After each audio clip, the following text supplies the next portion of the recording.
Welcome, everyone, to Send It, a logistics podcast where we talk about carriers, brokers, shippers, politics, and everything else freight. Today, we're going to be discussing one big topic, the proposed speed limiter bill.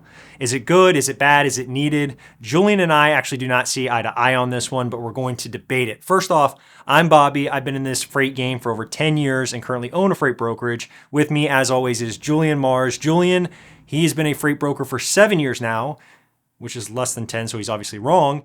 But Julian, how you doing? I'm good. Ready to tackle this topic with you here. Well, before we dive into it and debate the subject, let's just give a quick explanation on what it actually is. So the bill aims to accomplish two things. Number one, lower the rate of trucking accidents. And number two, and most importantly, lower the rate of fatalities when an accident occurs. The interesting thing here is how divided everyone is on the issue. So most carriers are completely against this. They hate it. And most, if not all, safety and insurance companies are for it. So I'll let you go ahead and start off, Julian. Where do you stand on this? I think anytime you're taking control away from the drivers, you're not letting them do their job. You know, you're handcuffing them, even though it might be safe in certain circumstances to go slower. The driver was hired to drive, so if you don't trust him to make the decisions, it probably shouldn't be in that role. And so I understand that tons of drivers are in that role that shouldn't be, and of course it's going to ruin it for a lot of the good ones, but I just don't see how taking control away from the driver to make decisions, if he has to speed up in certain circumstances, I can't drive down the road more than a couple miles without seeing countless people behind their phones, texting, not paying attention. The one thing I could at least be confident on is that the driver is probably not texting as much as you see the typical, civilian driver down the road. And they may see stuff, happening before they may actually happen. They may know they have to speed up to avoid something that may be coming behind them. They may see a distracted driver that they want to get away from themselves, and, they might not be able to. There might be a truck caught in the right lane who can't get over a hill or something, and, they want to pop in the left and pass them or whatever. I don't know. I can sit here for the whole podcast and go over circumstances where the driver may need to punch it and might not be able to, but I'll let you go. Well, if I'm understanding you correctly, what you're saying is that you believe that professional drivers who are being paid to drive, and that's their profession, that's what they should be good at, are more aware of other passenger vehicles on the road, and so they're not doing things that would be dumb, right? Texting and driving and doing those things as much, we're hoping, as other cars. Is that kind of what you're saying? Yeah. I know when we book loads with the carriers, we avoid at all costs calling them. That's what the dispatchers are there for. Sometimes you do have to call the owner operators, and, I don't expect them to be texting me back on the road, but if I call them, hopefully, they have headsets. You pass drivers all the time with headsets on. And, if they feel the call, hopefully they got two hands on the wheel and they're doing it all by the book and safely. All right. So the first thing I want to point out is that not every single driver does their job, but that's not really what this is about. But I will say, as a broker, I'm sure that you look at some carriers and you vet them before you put them on the loads, and you probably run into quite a bit of bad ones that you just probably won't use. Is that right? Yeah. Yep. That's true. So, there are bad drivers out there. They're bad carriers, as companies and drivers that have a bad record. And so even though if we only cherry picked and used the very best ones that we can possibly find, we still know that those other ones are out there. And so if they are a danger to everyone else on the road, then hopefully by just slowing them down a little bit, the impact of what they end up, causing will be less. And so, but one thing I really want to make clear here is I don't think that this is really targeting truck drivers doing a bad job. And it seems like truck drivers are kind of taking it that way, like, hey, you're taking control away from me, because they feel like maybe they're being reprimanded or, just punished. And that's not really the case. Nobody's saying that the trucks are even at fault for these accidents. Only thing that's being said is that the accidents occur, and when they occur and they involve a big truck, the damage is substantial and the fatality rate rises. I mean, that's really what it all comes down to. So every time, I'm reading and hearing different companies and all the drivers in the OOIDA saying, hey, they're trying to limit us and they don't want us to make a living, right? Because it's going to push them over and it's going to have other effects for sure in the name of safety, though. But it's not because nobody's pointing the finger at them and saying, hey, you're at fault and this is because you are doing something wrong. Okay, the saying speed kills, great. But when you are even driving on the highway, there's a difference between driving recklessly and driving just fast. Like you can be on the turnpike going 85, 90 miles an hour in a straight line, as safe as could be.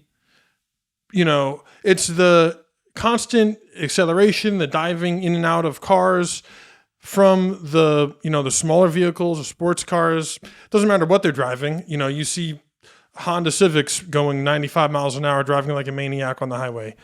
And those are the cars. I watched the Frontline documentary last night about the dangerous truck story that they had, and the majority of the accidents, they spent the entire hour actually talking about cars getting stuck under the trailers. They didn't say a single sentence about cars driving too fast and rear-ending lines of cars in traffic or this and that. It's distracted drivers not watching when a truck is stopped, rear-ending them, or it's actually, this wouldn't have anything to do with driving too fast, but the majority of these accidents happen when the trucks are going too slow, stuck in the middle of an intersection, stuff like that. Again, doesn't have anything to do with the kind of speed that we're talking about on the highway and stuff like that. But the majority of these accidents happen when the trucks are moving slower than the traffic around them. With that said, you have, and that all goes to say about the increased truck interactions that the cars have when now they need to be passed on the highway. And you have these aggressive drivers passing a wide range of people on the road, from your elderly ladies to your young distracted drivers who think they're in, an F1 race, dipping and dodging out of traffic. So to slow down cars in the right lane, and now everyone is forced to pass them and do this game of bobbing in and out. I don't see how that could do anything but increase truck fatalities and cars getting stuck under the trailers like we're seeing now. Yeah, I would definitely be interested in looking at some of that data and those numbers as far as trucks getting stuck underneath the trailers. Does that happen because of rear ending? I don't imagine that's the case. Or is it because they somehow end up, sideways going under? There's three different kinds. There's ones who get pinned under the front corner. There's ones who get sideswiped and drive under the wide. That happens a lot of times at intersections. And then you have, I had a friend on my football team in high school. He rear-ended a truck, got caught under, Tuna Candace car, and, it was a fatality. Yeah. That makes sense. And it's definitely a legitimate argument. It is, because, the flow of traffic. At the end of the day, though, it all does come down to somebody not paying attention to be able to run into the back of a truck. That the truck's still going 60 miles an hour. We're talking about 60 miles an hour. How fast is this other person going to not see it on the interstate? Well, that was actually on, this specific instance wasn't even on the interstate. It happened, he was driving recklessly because it was just kind of in a normal kind of state road, not, your turnpike or interstate highway. It was kind of like more of a state county road where he wasn't paying attention. But that's where a lot of these things happen. The majority of them happen on the interstate. But again, I just don't, going through the research, you see tons of accidents. Truck accidents have been up since 2020 like crazy, according to all the stats.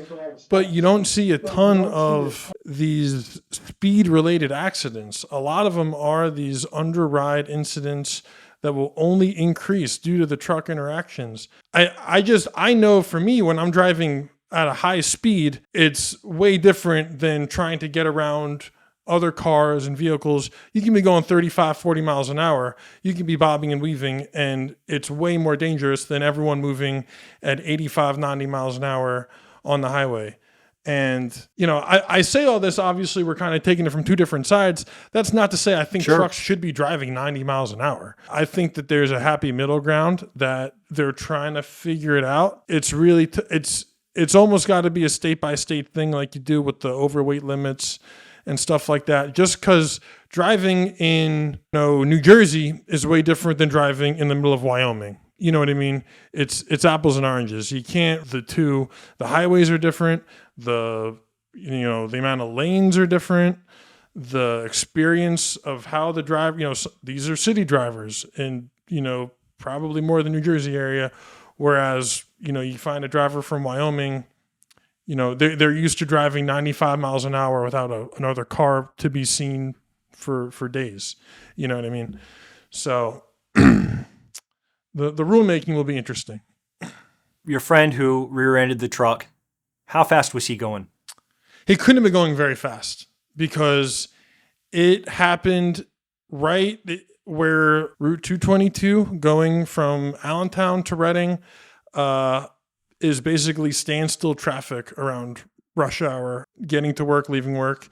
And it happened right around a gas station where there was a long line of cars. I can't even really wrap my head around how it happened, but it goes to show you that you don't need to be going very fast for these incidents to happen. I couldn't imagine he was going faster than 25 miles an hour, to be honest with you. 25? Yeah, probably. 25, 30 miles an hour. I guess I would have to understand the accident if he came into the side. You said it was a really low to car. be able to... I mean, it was a really low car. So it wouldn't take much for him to slip under that. And, it just keeps going.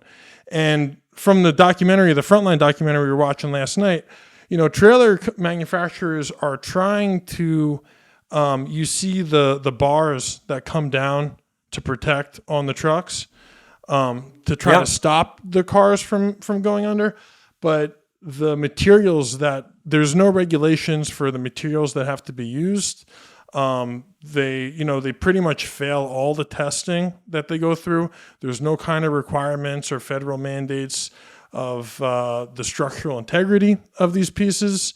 And, you can watch a documentary. You got people in their garage trying to make more effective equipment than what these multi-million-dollar trailer manufacturers are doing. And it all comes down to money. It comes down to the fact that it's going to be too heavy. It's going to cost too much fuel. They're going to have to reinforce a trailer and use more expensive things, other places. So if we want to talk about trying to limit deaths and fatalities, the construction of the trailers themselves could do a lot. I mean, their argument for not building better stoppers for under the trailer is that the cars are going to bounce off and cause a larger accident if they don't, they're almost like, sacrifice the one car to save the many, which there just needs to be a better way. Some of the stuff I heard the manufacturers talking about was just revolting, not trying to think of a better solution and pretty much just always falling back on the dollar and, that whole thing. Well, I'm going to throw a few different stats at you, okay? And they're relevant ultimately to what we're talking about here as far as even rear-ending of trailers. So first off, according to the FMCSA, a fully loaded commercial truck has a stopping distance when traveling at 65 miles an hour of about 525 feet. That's how long it takes when going 65 miles an hour for a fully loaded tractor trailer to stop. So your average passenger vehicle only takes 316 feet. So this was all calculated with the same reaction time as well. So there's reaction time in there. So it would actually, the actual stopping distance is even a bigger difference when it comes to the two vehicles. But there is a lag time when it comes to the trucks because of the braking system. It's very little, but the tractor, is obviously going to use air brake systems, which are drum brakes, whereas your common passenger vehicles use the hydraulic disc brakes. Either way, the air brakes, are very important for such a big truck to be able to stop. So if a semi-truck were to slam on the brakes and there is a passenger car behind it, though, don't you think, there's obviously going to be a sufficient amount of time for that car, the passenger car, to be able to stop if they're paying attention. Okay, we can't stop unless we get into autonomous vehicles. We can't actually stop the vehicle, unless the vehicle is driving itself. It really comes down to, at some point, there is going to be some user error, right? There's going to be people who are going to slam into the back of a truck, and at no point can you ever possibly say it's the truck driver's fault that I didn't have time to be able to stop in a passenger vehicle. It makes no sense, really. I mean, it would have to be some kind of somebody cutting you off really fast, in which case it's already a whole different incident. It has nothing to do with what we're talking about here. So to me, that makes perfect sense. So when we look at the insurance, basically the Insurance Institute for Highway Safety, which you probably heard of, is the IIHS. You see the Subaru commercials and everything, like IIHS top safety pick of the year.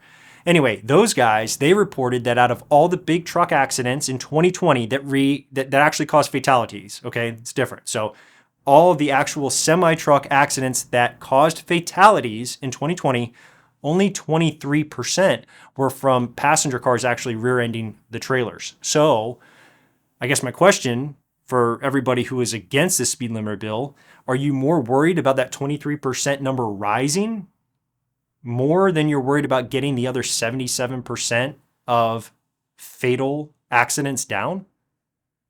To me, it just doesn't make much sense. I mean, so yeah, there is an issue with cars rear-ending trailers, but it's not the bigger issue, number one. And that issue isn't really a truck issue. It's an issue of the driver behind.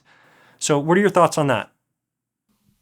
Oh, you're saying 77% don't have anything to do with correct. Only 23% of fatalities with tractor trailers were from the result of a passenger vehicle rear-ending the trailer. Only 23%. That's almost a quarter of trucks of drivers just rear-ending trucks and dying. And I mean, what's the percentage of them going underneath on the side? I mean, you have the left side, you have the right side. So now, I mean, you already have a quarter of them with just the rear end. I mean, is that 75% now with the left and the right side also? That's a good question. Because these accidents have nothing to do with driver's speed. You know, if anything, the lower speed is probably only going to increase these numbers of fatal rear ends and fatal side underpins. Again, it's just increasing the interactions between the vehicles and the trucks. I mean, that's the big talking point of the OOIDA, and their main reason of being against the speed limiter law is just the increase of these vehicle-to-truck interactions is the most important statistic that they found. Obviously, the most important factor to eliminating these truck-to-vehicle accidents is eliminating their interactions. And by slowing them down, that's only going to increase. So, you know, all these other numbers might stick against the wall. That is the one that trumps them all, in their opinion. Well, from my experience and what I've seen as a driver, who likes to drive fast, by the way. Cars, who likes to drive fast? Fair enough, you know. But from what I've seen, and everybody I think could attest to this, is cars already go faster than trucks do on the interstate to begin with. Even if trucks are going 70 miles an hour, a car's going to go around it at 75 or 80. So the whole point of getting the speed down is just because there is data and information. It's not because people are trying to race trucks. It's because they know that when accidents do happen, for whatever reason, even if a car gets sucked underneath a truck, if the truck is traveling at a lower speed, the damage is going to be less. There's a greater chance that the driver in the passenger car is going to survive, and that the truck driver will survive in the case of an accident. So, you know, whenever a truck does get into an accident, it could have repercussions on a lot of different things, and not just the driver that originally hit the truck or the truck that originally hit the driver. I mean, this is a big tractor and trailer that if it tips over on the interstate, it could take up all three lanes. I mean, it could turn into such a bigger thing. You know what I mean? And so I think the main point is vehicles traveling at a slower speed based on physics, whenever they hit something, it's going to do less damage. I get your point that interactions with cars will be less because less cars will pass the truck if the truck is traveling at a higher speed.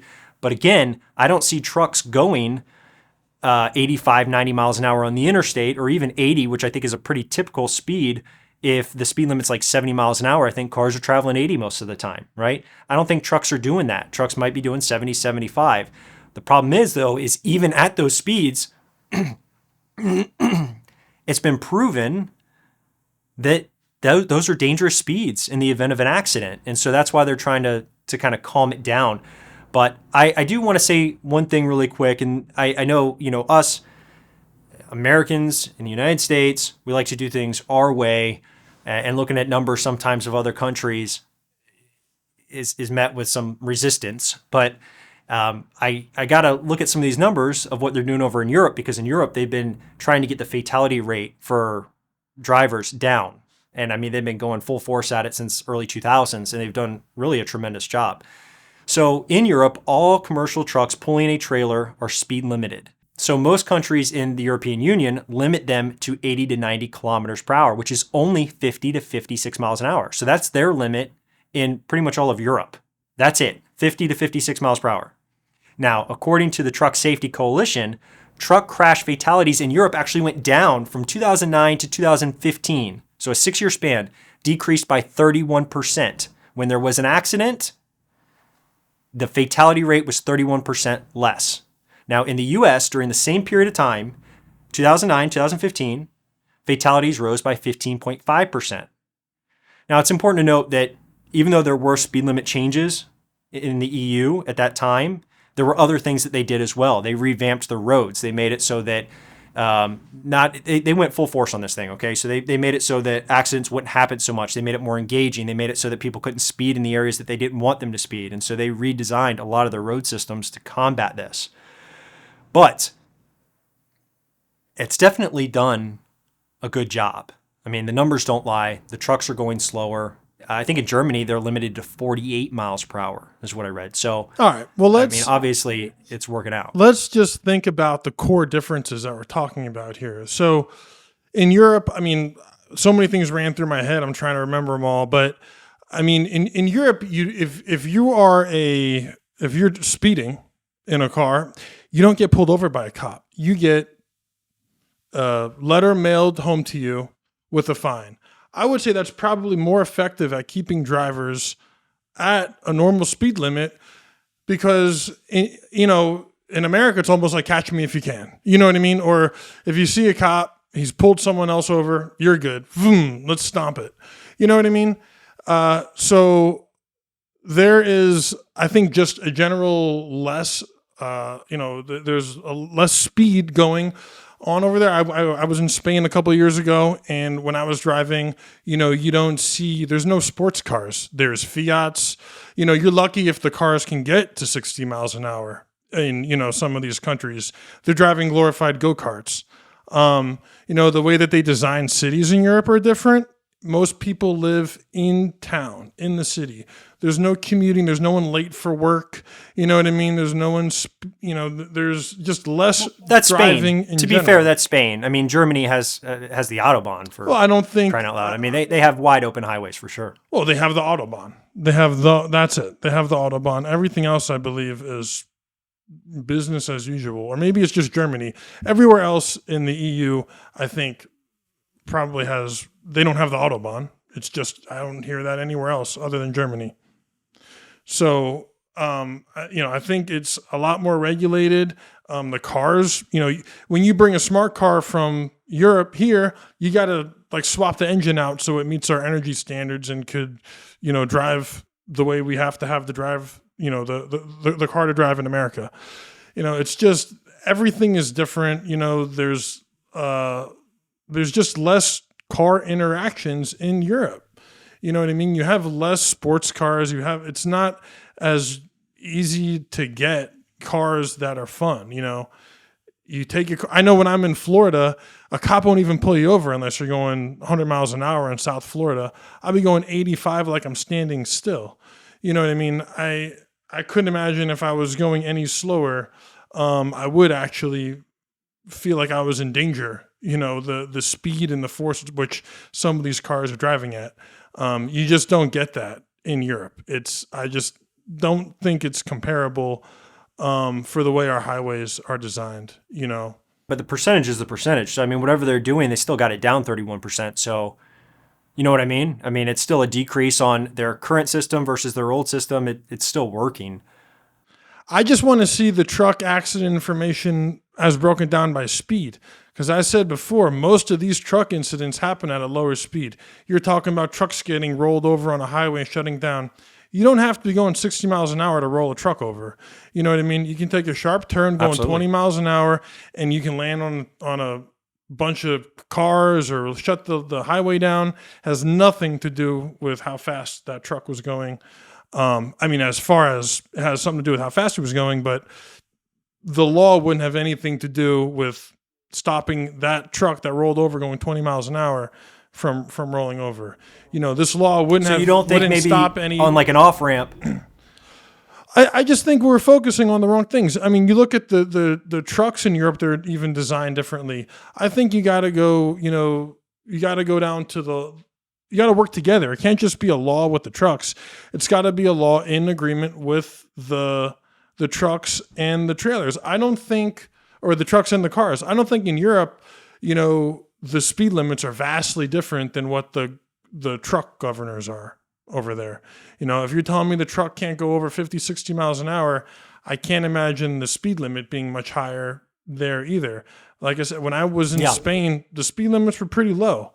You know what I mean? And it's not like you have to be on the lookout for a cop and say, oh, I'm good. You can get to your destination. You think you're fine. You show up and there's a letter in the mail. Having that watch over you constantly is going to keep speeds down, is going to keep people acting more civil than what you get here. I mean, driving in Pennsylvania is way different than driving when I was in Florida. You have 95, it's a 4-lane highway. You can kind of move about your business. 95 in Pennsylvania shuts down, you get to areas where it's 2-lane. You know what I mean? It gets bottlenecked and you gotta make a move. You know what I mean? And there's definitely times when a truck has to be going over 65 miles an hour because who knows? Maybe, they're riding 20,000 pounds lighter than what the car or the truck he's passing is hauling. So, the other vehicle just might not be able to get up to speed as easily, or he's being safe and keeping a low speed because he's driving 40,000 pounds. This driver knows, hey, I got to be safe. I got to keep my speed down. I'm not going to go past 50, 55. This other guy who, he's on an expedite. He's driving the speed limit 75. He wants to drive 75. He wants to get his product there as fast as possible, keep his client happy, and move about his business, not get stuck behind this other truck who is being safe. This truck has to make a decision. Get by him and get on with your job. Get this load delivered. In a safe way, though. And I mean, if you're talking about somebody that is doing 50, 55 miles an hour, then, a 10 mile an hour difference to go around a truck isn't, a big deal, probably 60 to 65 miles an hour, which is right in the range of what they're talking about to begin with. So you're saying if a slower truck is kind of impeding on this guy getting to where he needs to go, he can still pass them within the rules of whatever they're proposing here. And at the end of the day, if you look at this guy actually getting into an accident at 75 versus 65, again, it's just physics. There's going to be less damage to the other vehicle whenever an accident does happen. And even though there are tons of different accidents that happen where cars are at fault, there's still plenty where there's trucks at fault. And what they're trying to do is just limit the amount of times that trucks are at fault, and then how bad and how severe that accident is when it does occur. And as far as, being able to flip over at very small speeds or very little speeds, right? When you get off on an off ramp and you're doing 35 miles an hour and you could tip over, that's fine. But the reason for that usually is, well, I just couldn't slow down in time. That's a problem. Maybe you were going too fast to not be able to slow down. Why weren't you going slow enough? If you're a driver and you're talking about professional drivers that you hire, that you say, hey, they're the ones in charge of the vehicle, who in the world is flipping a truck at 25, 35 miles an hour that knows what they're doing? And again, professional drivers that you just talked about, to give them the control and say, hey, they should be able to make these decisions. But we see time and time again that some drivers, and good drivers know this, good drivers know that there's plenty of bad drivers out there. And so this is what we have to work with. We have to limit the amount of damage that bad drivers can do on the road. And sometimes it's just accidents. It really is. Sometimes it's just accidents, but the accident is less severe if you're traveling slower. I mean, what you said is, we got to cut down on the where we just are missing is that I see a slower truck causing more interactions, causing more accidents. You see it as the other way around, as a slower, speed kills. So let's slow them down. You know what I mean? In common sense, that makes sense, but after doing the research we've seen in the kind of accidents, it's not like a car accident. The accidents that you get when these cars interact with the truck too much, these little short cars that can slide under a truck, no problem, that is what we're really trying to eliminate. And that comes down to the manufacturing of the trailers, making sure that, they're constructing safeguards to eliminate this type of stuff from happening. So, I mean, between all this back and forth, I got to say that I don't want trucks going 90 miles an hour, 100 miles an hour on the highway. So, you see the different groups and their stances on it. The OIDA against it from all stances. But, you have certain teams, certain organizations. Trucking is a very messy, crowded area with lobbyists and groups, and everyone kind of gets their 2 cents. So, whereas you have the OIDA against it, you have groups like the ATA, American Trucking Association. They support one. They're giving a max of 75 miles an hour. I think, with speed limits, America going as high as 85, I think, 80 miles an hour, 75 to 80 is probably the sweet spot for me. But I mean, 70 is, a good negotiation middle ground, I mean, it really all comes down to I guess, the data and the fatalities. At the end of the day, if you can get more people to survive a car accident, maybe even if you don't limit the amount of accidents that occur, if the fatality rate does lower, I would say that's a really good thing. But America's roads are a complex thing to fix. You have 2-lane highways. You just have issues where there's really no conformity throughout the whole United States. You have some places where there's going to be more accidents and higher speeds than others. But if you're in a 3-lane highway and things like that are just a little bit easier for trucks to be able to pass without getting in the fast lane, it's a little bit less complex. And they've so done it's studies out west where they've raised the speed limit from 75 to 85, and there's less accidents on the road. You know what I mean? They've done those studies. They've been raised to 85 for a reason. You know what I mean? Studies like this take risk and they take time. It's tough to take a leap of faith on something as big as, how we drive on the roads and get from point A to B with our loved ones. But it probably takes a good 10 years to look back on the data and say, hey, this is the way to do things. I personally think if we just totally turn our keys over to AI trucks, once the technology is there, people are afraid of that technology. But I think you look 10 years back between 10 years of driving with humans and 10 years of machines driving, I would assume that the accidents are much lower with a machine than they'll be rare. Than a human driver. Yeah.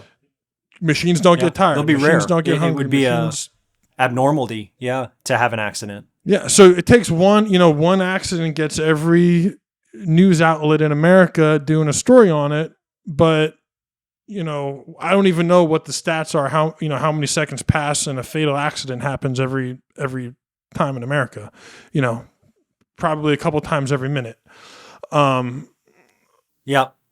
So I do have a problem, and I hate this. I hate how when it comes to transportation, each state has different rules. And this is when you're transporting alcohol. This is for overweight permits, for overdimensional permits, on what's legal and what's not.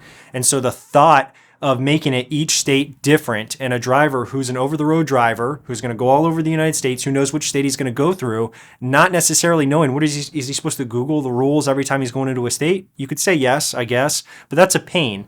And so there is a legitimate case of, oh, I'm sorry, I didn't know, and that should never be the case for a truck driver. hauling potentially in just gross 80,000 pounds, right? That's dangerous potentially. So I would like to see some uniformity when it comes to maybe a federal law to be able to do this, but it is tough. It really is, because the highways are so different. But I do want to say that, talking about Europe and doing some research on them to see what they've done to combat some of these things, which is many, many different things, I did realize something that I didn't even know, but back in July of 2022, so last year, July, not even a year from now ago, every new car sold in Europe actually has a form of speed limiter. They call it a speed limiter for passenger cars. It doesn't actually limit your speed. You can override it if you want to. I don't know where that data goes. If you override it, it might, tell the manufacturer or somebody. I'm sure somebody uses that data, insurance companies probably.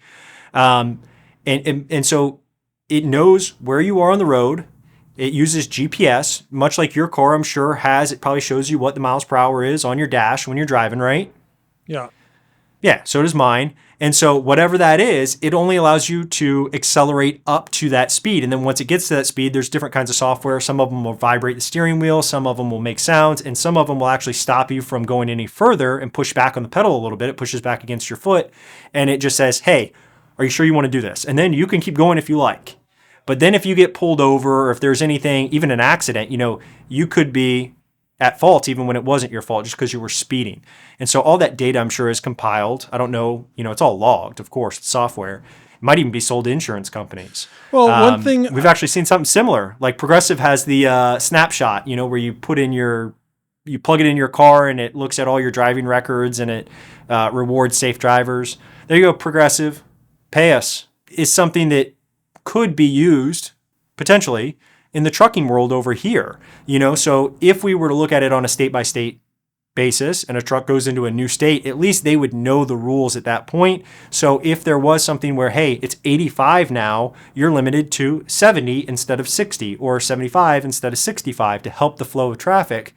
I mean, something like that could be used, I would assume. I don't know if anybody's working on that or if that's a case. But what are your thoughts on that real fast? Well, honestly, just talking about Europe so much, it got me thinking about their trailers look different than ours. They are required to have the rail guards to stop cars from going under. So, I mean, we should be taking all the notes from Europe, really. It sounds like they really kind of look at the data, and going off what you said, it seems like they keep everything uniform for the whole EU. You know what I mean? So they don't have to be checking their checklist of what state or what country they're in or whatever. They see cars get stuck under trailers. They put the guards that are required. It's not an option. And then they set speed limit laws. So, real quick, Julian, how in the world do we not have those? I mean, isn't that just the simplest thing in the world? Hey, you could save a life. Just put this rail guard on the side of your trailer. How is that not a thing already? You see, Vanguard, I guess, is kind of one of the leaders in the U.S. for it. But again, everyone should really watch that Frontline documentary, because it explains. It just has to do with the money and materials it'll take to put them on a fleet of trucks. Companies just don't want to do it.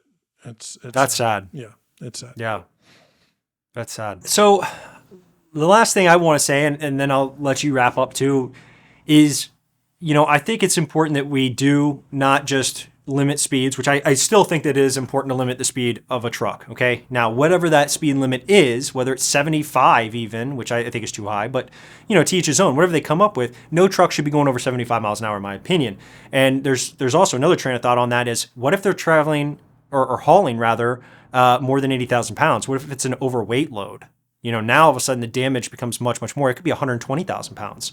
And then you get into some slippery conditions and they can't stop so fast. Why were you going so, if they were going slower to begin with, and now they're in some bad conditions on the road, obviously they're not going to do as much damage in black ice and things like that. It's going to be less damage because they weren't traveling as fast to begin with. And it's not their fault. Because if they get on black ice and they can't stop their truck, and we see these videos where they're just pounding into cars, if they were going 60 instead of 75 at the beginning, it's going to be less damage. I know you went to school in Florida, but I know driving to school here in Pennsylvania in 2-hour delay in the winter, you'd be going 5 miles an hour. You're sliding down the road on ice. It doesn't matter how fast you're going when it's ice. Exactly. When it's nobody's out. fault. What I'm saying is less speed is less dangerous. That's all in conditions like that. That's just experience. I mean, I know when I move loads down in Tennessee and it gets a little too cold and there might be a film of ice, the whole town shuts down. Whereas, you need damn near 2 feet in Chicago to get, the road shut down up there. It just has to do, driver experience and just really doing the right thing. But I'm kind of happy with the conversation, but I think we're kind of settled in our sides here that I think there's larger issues at hand than speed that I think we should be spending our time on figuring out. I land somewhere in the middle where I would agree to something, 75 miles an hour would be the lowest I think that this law should implement on a truck driving speed. 75 is justifiable, I think, on both sides of the fence. For a speed you might have to get up to. And I think with speed limits in America going up to 85 miles an hour, I think 75 is, kind of where it needs to be to not be dangerous on a road like that. You know what I mean?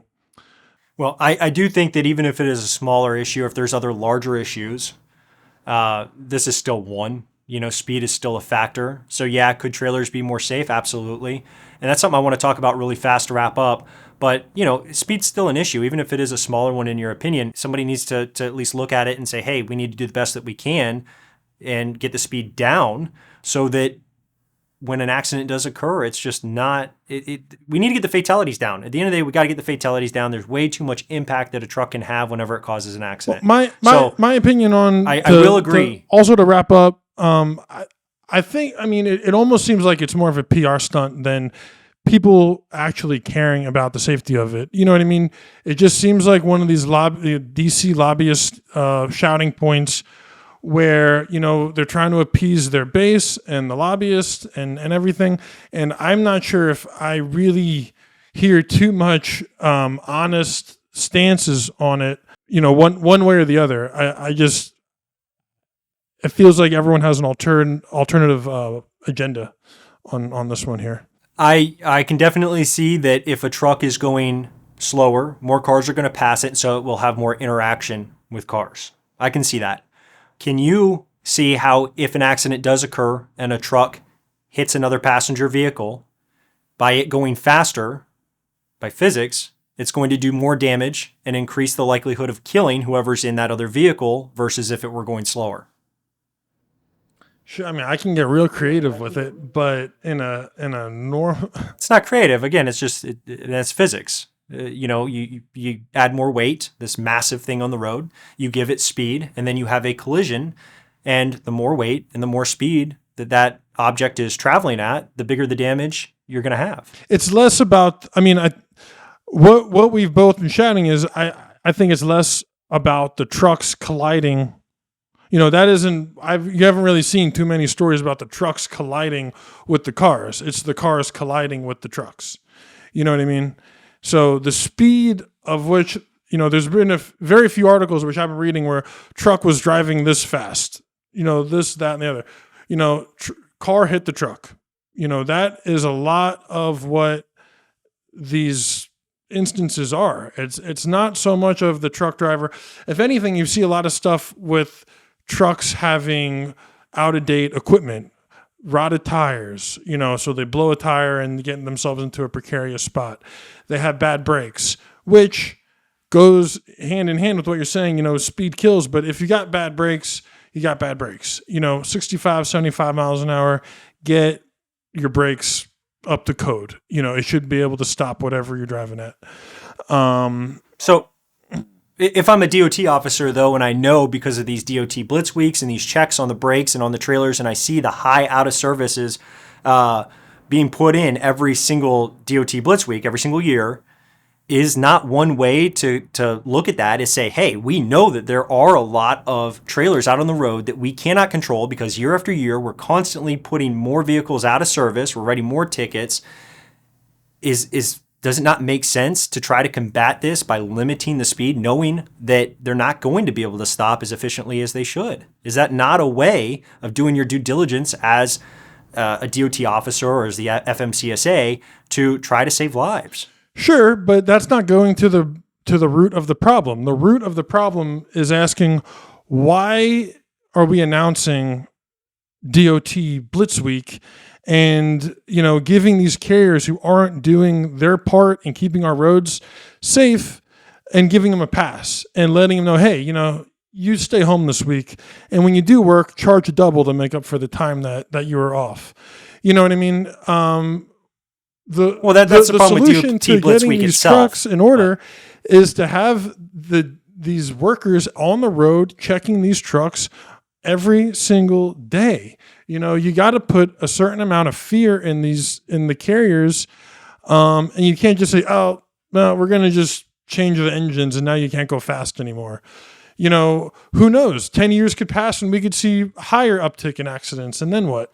Let's just get the equipment fixed on the road, and that might be what we need to do. And speed again doesn't have anything to do with it. Hey, I disagree wholeheartedly on that, because you're only looking at some of the accidents that happen by a vehicle going underneath the trailer. Even if, and I don't have the data for this, but even if that were 60% of the accidents and fatalities were vehicles getting sucked under the trailer, you're still negating the rest of them. And the fact is that some accidents that result in fatalities are a result of a head-on collision or of getting T-boned by a truck, or even the car hitting a truck. I mean, the truck is still, massive. And as long as they're going in any different direction, or opposable force, then the force that the truck is carrying is going to result in, a bigger crash if it's going faster. So it's still an issue. And what you're saying is that we shouldn't, just because it helps, it doesn't solve the issue. So we shouldn't do it. I say, let's fix the trailers, but also we need to have some sort of speed set for tractor trailers on the road. It doesn't have to be super slow. It just needs to be calculated based on facts, based on what we can see other people doing too, which we see other people putting on trailer guards or whatever it is you were talking about that stop cars from going underneath. Perfect. Let's adopt everything that we possibly can to keep people safe. But speed is one of them. Sounds like we are finally starting to find some common ground here. There needs to be some actually, that's level. the last thing I wanted to talk about was changing our vehicles on the road, because it's not just trucks. It's cars too. Yeah. Again, you Cars can't are do not one safe without enough. the other. It's like, it's like only getting a right shoe or something. You know what I mean? You got to do both to make it work. You know what I mean? You got to do both. Maybe you got to, make the driving license requirements more, more rigid for young Americans driving around, expensive sports cars and being distracted and stuff like that. It's going to be a long road other than just changing the speed limit in the truck. So it's a jumping off point. I don't know if it's even the right foundation point, but it's a point in the grand scheme of things. Do I think it's the foundation of the larger change? No, but it's a factor. It's definitely something important that we have to talk about. Yeah, why not tackle every bit that you can? So one thing I want to get in here right before we end is, if we look at some of the progression that we made in safety in motorsports, it's amazing. So, back in the 60s and even through the 80s, really, so 60s, 70s, 80s, back in Formula One, each driver had a reasonable chance of dying. I mean, there was going to be at least one death a season. That was completely normal. All the way up until about 1994 when Senna died, and then I think only one person, Jules Bianchi, died, I think 2016, if I'm not mistaken, maybe 17. So that whole period from 1994 all the way to 2016, where before there was always a death a year, at least, we didn't have anybody die, which is insane, right? But these things became so safe because the guy at the time named Charlie Whiting, who passed away just a few years ago, maybe 2 years ago or so, he just made it his life goal to his life's work to try to figure out how do we keep drivers alive, right? And he did a fantastic job. So back in 2016, I was watching a race live, and it was Fernando Alonso. He got in a big accident. It was at Australia, so it was the Australian Grand Prix. And basically, he was going 200 miles an hour, collided with the car he was trying to get around. So that goes to your point right there. And anyway, he ends up flipping the car and whatever. I mean, he's going 200 miles an hour. I remember actually telling my wife, I think I just saw Fernando Alonso die. Like, there's no way this guy lived. And if you haven't seen the video, you should look it up on YouTube. Fernando Alonso, Australian Grand Prix crash. It is one of the worst crashes you will ever see. The car is unrecognizable. All the wheels are torn off. The thing's just all mangled. It's upside down. And I mean, it goes on forever. I mean, the crash was just so long. Fernando, you watch it and you're like, okay, this guy's definitely not with us anymore. There's just no way. Then all of a sudden he crawls out from underneath the car and he walks away. And then he goes and does an interview and they make him go to the hospital to get checked out, but he was completely fine. How in the world is it so safe to drive that little car? They've put so much technology and resources into making a Formula One car, now IndyCar and all these other motorsports, because they know how they drive them is very, very dangerous. They make them so safe that they can crash at 200 miles an hour, completely destroy the whole car and still walk out without a scratch on him. If you haven't seen it, go watch it. But this is the kind of technology that needs to be put into every passenger car. We need to put this. It doesn't matter if it takes a lot of money up front or whatever. If the government is willing to spend money on other things like even limiting the speed, based on software, invest in that software and limit speed. They're designed to almost break away. You know what I mean? Our cars are so sturdy. The problem with a lot of these truck incidents are that we're getting trapped in our vehicles. And, they burn alive, the people. It's very horrid and bleak. But that's a lot of what's happening. They get stuck under the car and then they're trapped, We still have a lot of death on impact. Yeah. I mean, especially those. I mean, you can do the math yourself if you go under a car, how it could be instant. Yeah. But I would just I guess all I'm saying is I would like to see the federal government be as strict on the manufacturers of vehicles as F1 is on their manufacturers and the companies that are making the cars for Mercedes and Red Bull and Honda or whatever, be as strict on the manufacturers here in the States when it comes to safety and coming up with new things and investing in things that are going to save lives. Because again, even if speed is a small factor, we need to be paying attention to it and we need to improve that small factor. And if trailers are a small factor, we need to improve our trailers. And if passenger cars are a small factor because they're involved in the collision, then we need to make those safer too. And then when we get all these pieces together, it makes a significant difference. And our roads, is another little piece that we got to work on. But I think they need to be tackling all of this at once, but not ignoring any of them. If truck, trailer, and car manufacturers treated every driver like $1 million sports car driver, hey, there would be no accidents ever. There'd be plenty of accidents. Yeah.